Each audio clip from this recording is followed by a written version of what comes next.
Assalamu alaikum and hello to dear viewers and listeners. You are here with Israr Tanoli, the researcher. Dear viewers, today we are going to discuss about an important literary term, anaphora. In this video, we shall define anaphora, will look on certain example of anaphora, and lastly shall discuss about the functions that anaphora perform in the course of literary works. So, starting with anaphora, many of us hear and read the example of anaphora in our daily conversation, but even we cannot realize or do not realize these words that these words are anaphora. They are in the lyrics of the music to which we dance. They are in the speeches to which we listen that our politicians make. They are in the poetry and the literature that we read to enjoy. They are in the sermons to which we listen. Even they are in these sentences that which I have uttered. So the repetition of they are in these sentences which I uttered is the prime example of anaphora.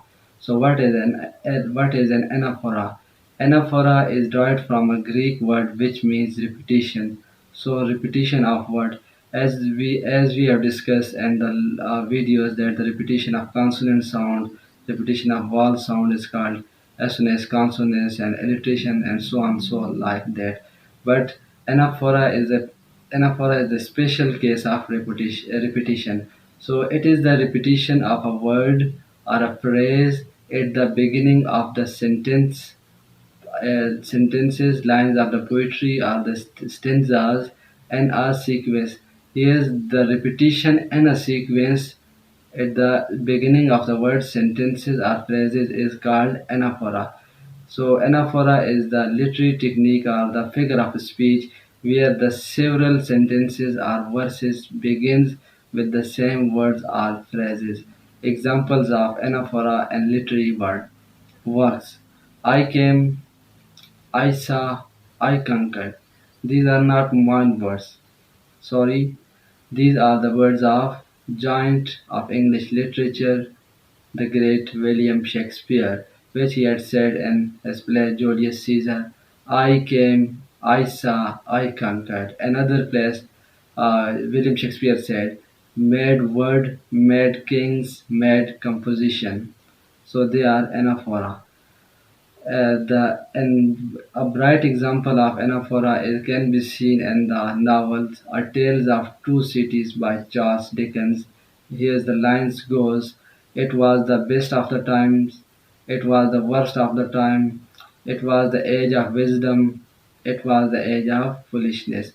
So here's the repetition of the phrases it was the best of the time, it was the worst of the time, and it was make it in a classic example of anaphora. Another example of anaphora can be seen in the writing of American statesman Abraham Lincoln. He said, with malice toward none, with firmness in the right. So the repetition of the word with make it an anaphoric, device. And another example of anaphora can be seen in the writings of, in the speech of a famous British statesman and the Sir Winston Spencer Churchill, which he made to the House of Commons in 1940. He said, "We shall not flag or frail. We shall go on to an end. We shall never surrender. Sorry. So this repetition of we shall at the start of the sentences or phrases make it an example of anaphora. Now we are looking at our third section of this video, functions of the anaphora. What functions did anaphora perform in the literary works? Anaphora adds rhythm to a passage. It adds rhythm to a verses, as we have seen in the example above. It was the age. So here it makes rhythm in these lines. Secondly, anaphora adds stress and the forcefulness to message, or adds in-depthness to message. Thirdly, anaphora generates emotions of anger, hope, fear, and many other emotions in the literary works.